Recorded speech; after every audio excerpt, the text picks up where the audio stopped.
minutes of your motorcycle riding experience. You start a moped from the age in those days, 15 or 16, and then as you go through and pass the all important tests, you start going up to 16, and you end up riding the big bike.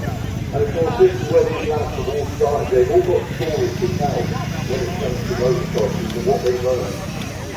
Yeah, motorcycles don't always come with the two wheels on, the frame is empty. Some of these guys actually find motorcycles in what we call farm finds, in garages, sheds, very often in cockpit kits, and they take on the challenge and actually then rebuild that to how they want it.